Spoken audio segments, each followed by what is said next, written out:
Na-challenge si bro Papakin ah. Akyatan pa to. At hindi ako makapag-vlog ng maayos mga bro at pati camera mount ko nakalimutan ko. So tingnan nyo naman yung trail tsaka yung daan. Tumawag na ako ng rescue na pwedeng makatulong sa amin para mapunta na namin yung LW farm. May nakikita na akong ilaw mga bro eh, kaya sana ito na. Binaboy na kami ng hangin. Ayan o, kasama daw yan eh. Sila nyo naman. Yan, kasama pa rin natin si Papakin. At binabaybay pa rin natin.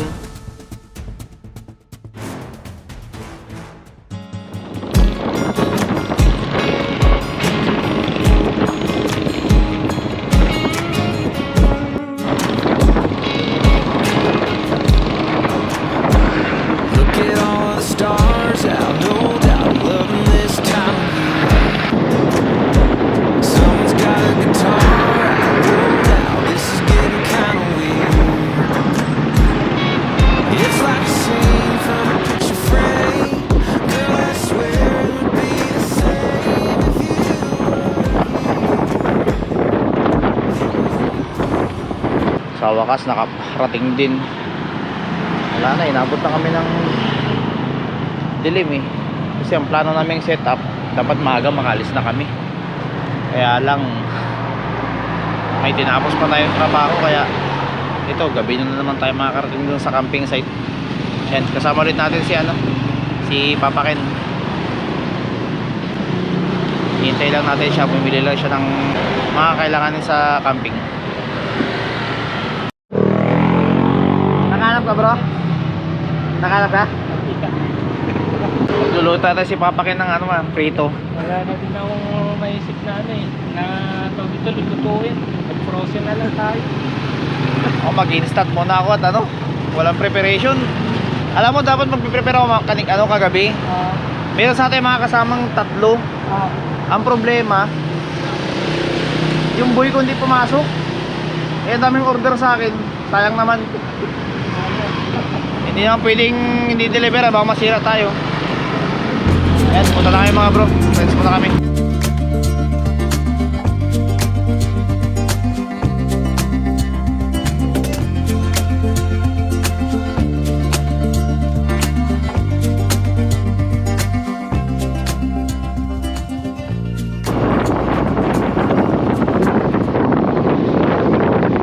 Eh nakano ka ba yung parang media mod?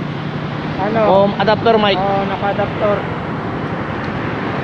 Yan ang mahirap pag hindi mo ma-capture yung at salita ka ng salita, hindi pala di ba? Yung yung nagha. Dito bro yung sinasabi mong daanan ng ang Lucas Diego. Dito di ba? Sa kabila? Oo, dyan. Papasok. Tingnan mo naman yung setup ko, minimal lang. Sa akin, fully load. Wala bro, wala na akong nakaimbak eh. Pero bro yung alon at apoy, susunod na natin punta Pwede din tayong babalik din sa Lucas Diego. Kung gusto mo dyan. Oo bro, pwede naman.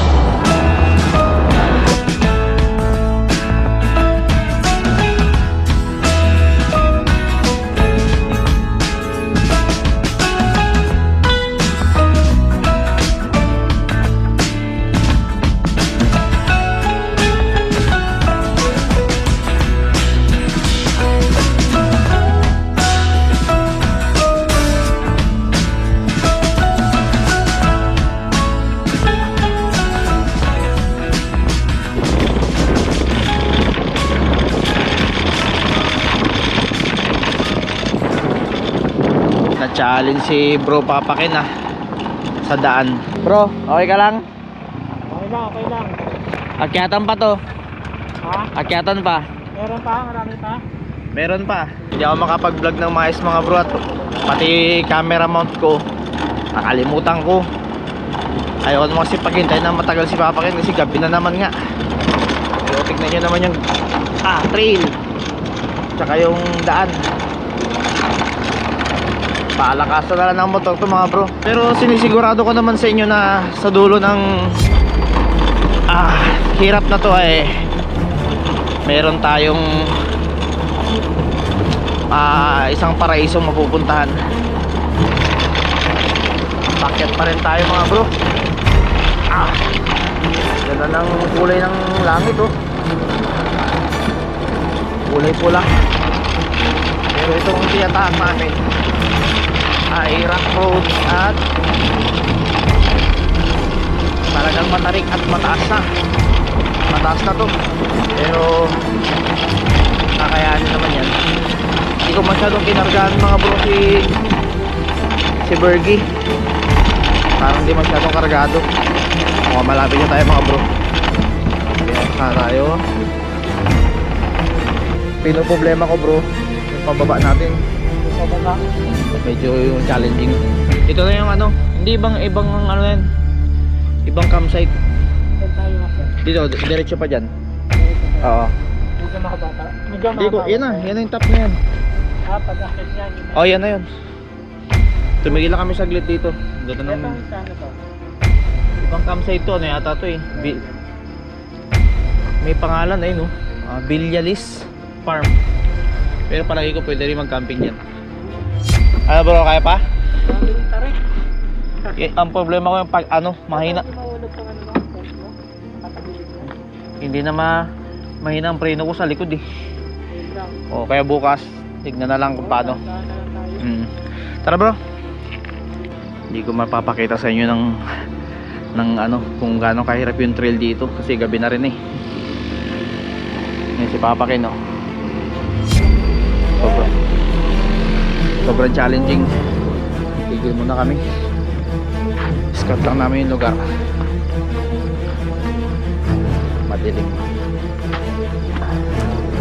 Boses ko na rin maririnig nyo.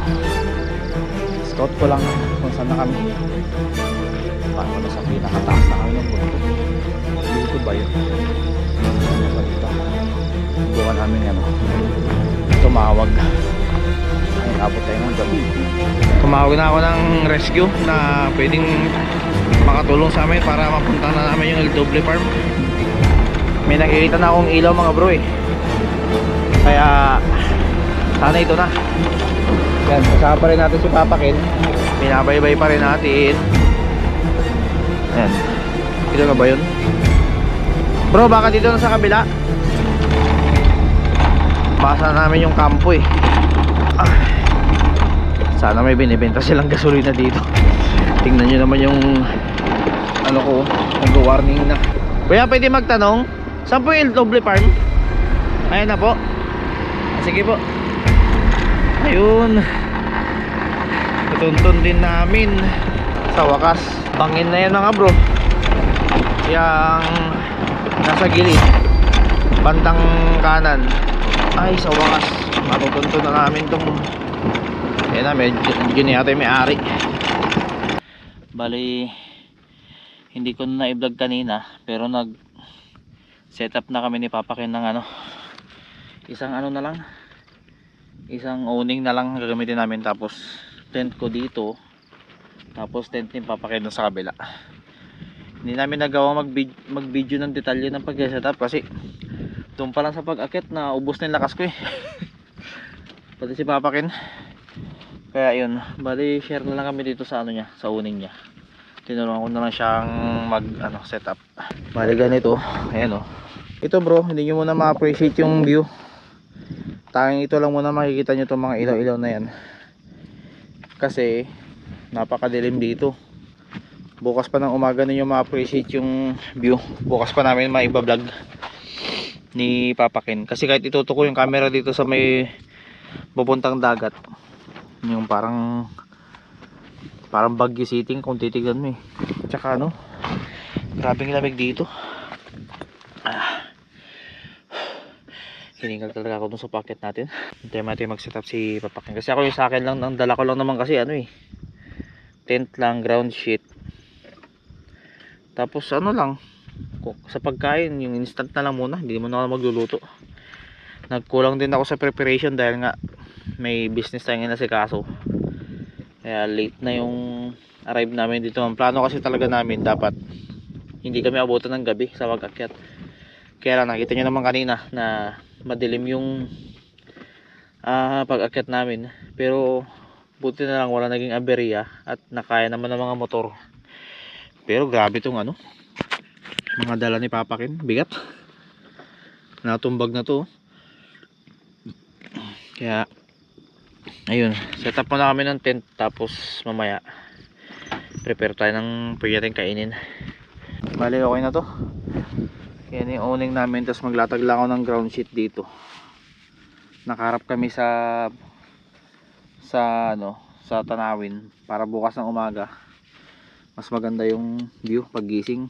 Kaya ganito na lang yung setup namin. Tapos dito sa gitna, dyan na lang kami tatambay, kwentuhan mamaya pagkatapos ay mag setup. Binabayo na kami ng hangin. Pero wala naman ulan yan bro, maganda yung langit eh, ganda rin ang uban oh. Ito lang ang dala ko dahil wala nga tayong preparation kung ano lang yung nabitbit natin. Sirap na nga nabili natin sa tindahan.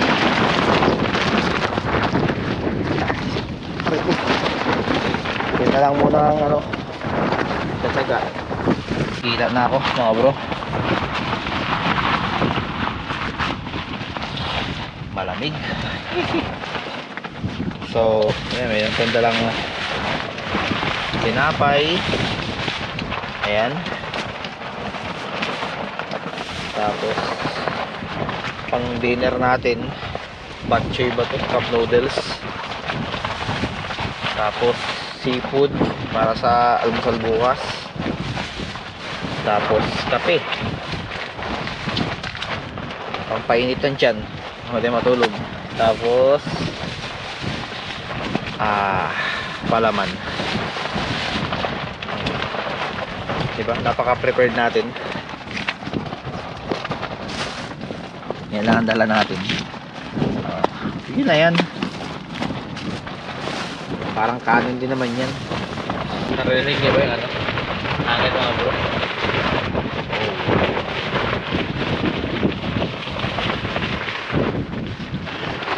Maano naman ang langit yun. Puro bituin. Wala namang ulap. Siguro talagang ganyan lang dito talaga sa taas ng bundok kapag gabi, kasi syempre buwelo ng hangin nandiyan eh. Kaya natin si Papa Ken, kasi hingi ako ng mainit tubig kasi wala rin akong dalang butane, wala din akong dalang pang-init, wala din akong electric heater, yung takorit na maliit kasi nga biglaan. Actually naplano naman na talaga to, kaya lang like na yun kasi biglang ginawa na hindi inaasahan, hindi nakapag-prepare. Eh si Papa Ken, Boy Scout naman yan, meron siya yan, nakikishare na lang tayo sa kanya. Tapos na ako mag set up. Papa Ken, ano pa bang kailangan natin gawin dyan? Na-overrun ka ba? Sumasayo pa rin. Hindi na natin. Ilipat na. Ha?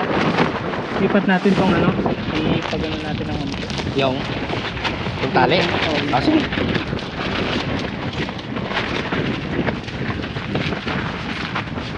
Motor pa ground sheet to, para mamaya dito na tatambay. Inisip ko bro, pa tayo makakapag dito. Mapagluto yun. Kaya nga eh. Hindi bro, pwede naman dito sa loob nito. Wala kang kanina kalmado pa eh.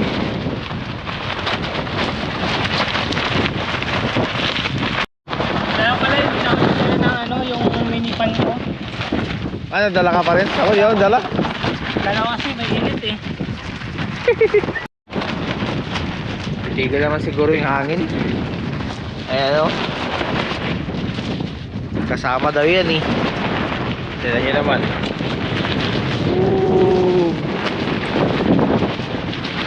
Mamaya kakalma na yan. Manalig lang tayo.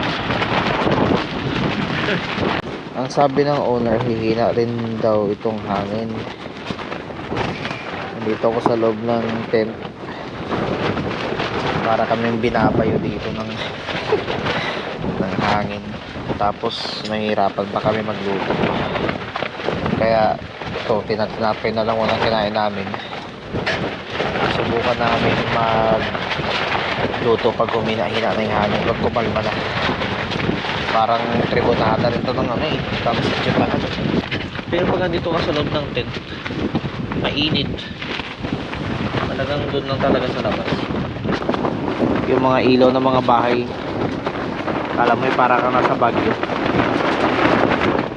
Hindi lang masyadong kita dito sa GoPro. Kumalma ng hangin mga bro. Kasi lumipat na kami ng pwesto. Tinulungan kami ng mga staff dito na maglipat. Kasi doon sa spot namin, ay, parang mas malala pa sa tribunada yun, no? Walang kakalmahan eh. Kaya siguro naman makakapag ano na tayo, kahit may tubig lang bro, no? Oo. Ay, grabe ang pinagdaanan namin. Para na tayong binagyo. Buti naman kalmado ng hangin. Bali, aasa muna tayo sa kanya. Hingi ako mainit na tubig. Wala naman kundi na lang mga gamit sa pagluluto eh. Hingi lang akong tubig na mainit at may dala tayong instant cup noodle. Nahanap kita dito niya kapal sa baba. Ginawa ko yung ano, lupaan natin. Yung di ba nung nakaraan nasira yung Oo. lutuan. Motor ka bago. Meron ng bagong lutuan. Aasa muna tayo kay Papa Ken sa mainit na tubig. Buti nga dito, medyo kalmado ng mga ano eh, ang hangin eh. Hindi ka doon sa baba kanina. Oo. Sobrang lakas ng hangin. Kala mo binagupit kami ng bagyo. Tapos meron din palang mga motocamper dito, hindi lang makita eh. Isa dito, tsaka isa doon. Nandito kami sa gitna. Bukas nyo pa makikita mga bro yung ano, tanawin. Sa ngayon wala pa kami may papakitang view sa inyo dahil nga gabi na. Tsaka gabi na rin kami nakaakyat. Bukas yun na rin makikita kung paano kami bababa. Pero mas okay na rin kaysa ano, yung nakaraan na umuulan. Talaga ang hirap dumaan, mabutik. Hindi katulad ngayon. Hindi umulan kaya ano, hindi basa yung daan. Pero challenging pa rin yan. Lalo na yung motor ko, mahina ang preno sa likod. Tingnan na lang bukas na bro. Lalo na to si ano, Papa Ken dahil kargado. Mabigat yung mga dadala niya eh. Ilan na, papababa na ng bundok. Dala natin yung bahay natin. Dala natin bunga. Dala niyang bunga ano niya eh. Bahay eh. Hindi katulad ko, di ba? Hindi nag-prepare. May cooler pa din si ano, Papa Ken, no? Pero mas kalmado ng hangin dito, no? Oo. Bali, yung setup namin si Papa Ken dito, nakaharap sa view. Yung ano niya. Gano'n na rin yung ginawa ko kasi kanina dito, nakaharap sa puno eh. Ngayon nilipat ko siya, inikot ko siya. Medyo kalmado na yung hangin. Eh, anong oras na ba? Alas 10 na. Alas 10 na. Gano'n na naman sa dati yung prepare ng pagkain. Pero ako kasi cup noodles ang binili ko. Wala nga talagang time na bumili na ng mga kung ano-ano eh. Hingi na lang tayo ng mainit. May tinapay pa naman dyan, pwede na yun. Tamang pakulo lang muna tayo ng tubig. Ito na lang kakainin natin oh. Pang mabilisan lang. Tapos meron tayong tinapay tsaka palaman. Okay na to. Mabilisang kain lang. Ang hirap din kasing kakain ng ano eh. Ang hirap din kasing matulog pag gutom. Painit lang tayo ng tubig. Ginamit natin yung butane ni Papa Ken. Pero next time na mag-camping tayo, bawi ito sa kanya. Sagot naman natin yung butane. Pero ako bro, mas okay na sa akin busog. Papahinga lang konti. Nakalimutan ko pala yung kutsara ko sa motor. Balik nga ako muna. Kunin natin itong cellphone. Flashlight natin. 10:28 na pala.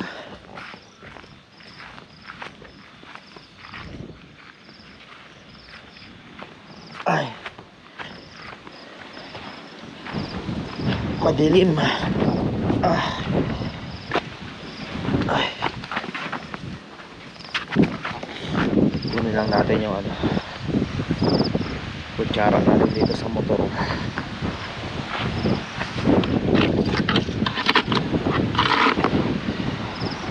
Alam ko meron eh. May kutsara ako dito eh. Wala dito. Sa kabila. Hala. Ba't wala? Ay. Naiwanan mo pa yata. Ayun, meron. Alam ko may nadala ako eh. Maliit.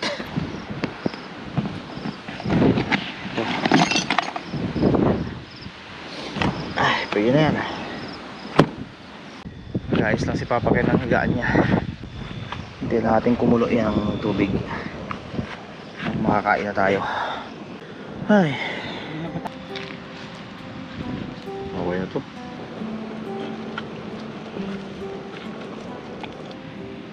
Maliit na tubig na lang pala talaga ilalagay mo. Mix na siya.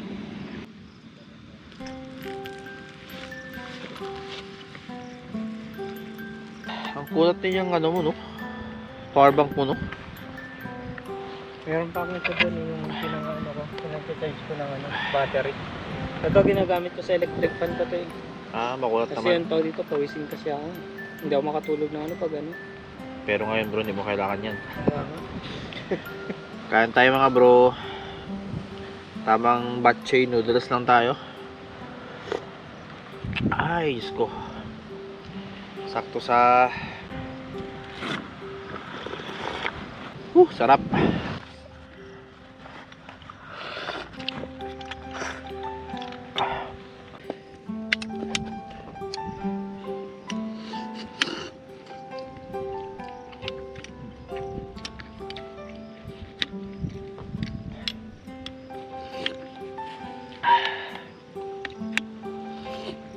Alam niyo yung sandaling hangin lang, sinipon na ako.